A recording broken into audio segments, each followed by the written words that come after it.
कांग्रेस के लोग जो नीला पटका नीली टी शर्ट और साड़ी पहनकर आजकल ढोंग कर रहे हैं, बाबा साहब के नाम पर राजनीति करने की कोशिश कर रहे हैं, इनसे ज्यादा इनके पास अब और कुछ मुद्दे बचे नहीं। जानते हैं कि हाथ के निशान पर वोट नहीं दबेगा,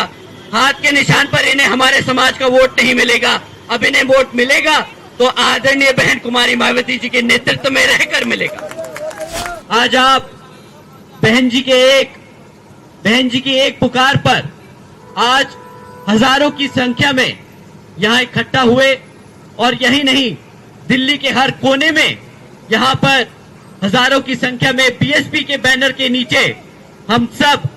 जो आज पिछले सत्र में जो के गृह मंत्री जी ने अपशब्द कहे हमारे बाबा साहब के लिए, तो उसके लिए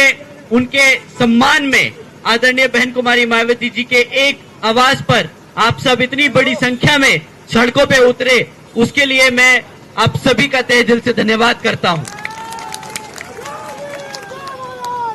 साथियों, ये आप लोगों के दिल की बात, ये आप लोगों के मन में जो आपके दिल को आपकी भावनाओं को जो ठेस पहुंचाए, आदरणीय गृह मंत्री जी ने ऐसी टिप्पणी कर हमारे बाबा साहब के खिलाफ, तो इससे जो गृह मंत्री जी की बातें हैं उससे बिल्कुल जायज सबको दिखता है। इट्स वेरी एविडेंट कि वो हमारे समाज को आज तक वो सम्मान ना दे पाए अपने दिल से, ना वो राजनीतिक तौर पर आज तक हमारे समाज के लिए वो काम कर पाए, ना आने वाले समय में काम कर पाएंगे।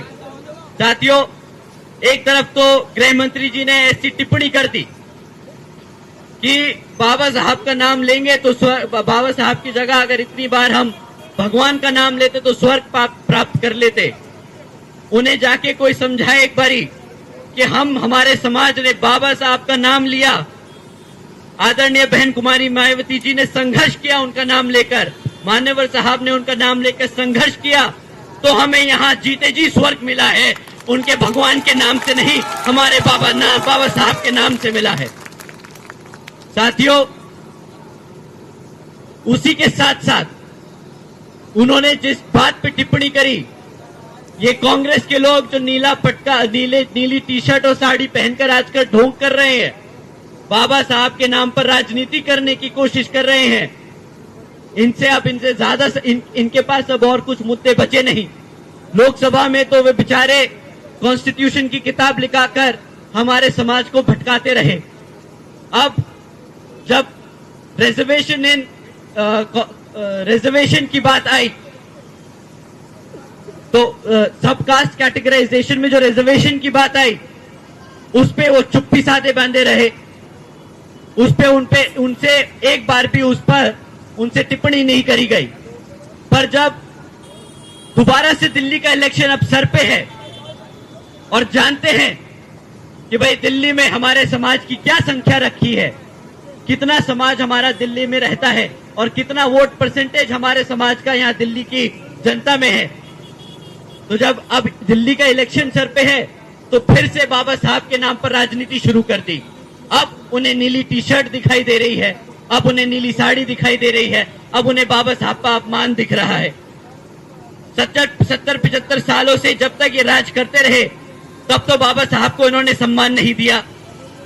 तब तक तो इनको नहीं लगा कि बाबा साहब का जो कॉन्स्टिट्यूशन है उसको पूरी तरीके से इंप्लीमेंट करें, रिजर्वेशन को लागू करें। पर अब जब इनकी मजबूरी बन गई है हमारा बहुजन समाज, तो इन्हें बाबा साहब याद आ रहे हैं। इन्होंने तो फैशन स्टेटमेंट बना ली, कांग्रेसियों ने तो फैशन स्टेटमेंट बना रखी है कि भाई जब भी कोई इलेक्शन आए तो नीला कपड़ा पहन लो। अभी तक इन्होंने कॉन्स्टिट्यूशन की किताब लेके घूमे, अब इन्होंने टी शर्ट और वो पहन लिया, साड़ी पहन ली नीली। अब बस इनके पास और कोई ज्यादा विकल्प बचा नहीं, बहुजन समाज पार्टी का पटका पहन के और संसद में पहुंच जाएं। क्योंकि ये जानते हैं साथियों, ये जानते हैं कि हाथ के निशान पर वोट नहीं दबेगा, हाथ के निशान पर इन्हें हमारे समाज का वोट नहीं मिलेगा। अब इन्हें वोट मिलेगा तो आदरणीय बहन कुमारी मायावती जी के नेतृत्व में रहकर मिलेगा। तो साथियों, मैं अपनी बात यही समक्ष में आप लोगों के बीच में रखते हुए आज का जो हम ज्ञापन डीएम के माध्यम से यहाँ पर राष्ट्रपति जी को देना चाहते हैं, तो उसमें आप सब शांतिपूर्वक और जैसा आदरणीय बहन कुमारी मायावती जी ने हमें निर्देश दिए हैं कि हम शांतिपूर्वक यहाँ पर इस मार्च पास्ट को कंडक्ट करेंगे, वहां पर हम अपना ज्ञापन देंगे और अपनी बात रखेंगे। हम कोई मुर्दाबाद के नारे नहीं लगाएंगे, हम सिर्फ अपने बाबा साहब के नारे लगाएंगे, हम आदरणीय बहन कुमारी मायावती जी के नारे लगाएंगे और हम अपने मान्यवर साहब के नारे लगाएंगे। ठीक है साथियों, अपनी बात यही समाप्त करते हुए आप सभी का धन्यवाद। जय भीम, जय भारत।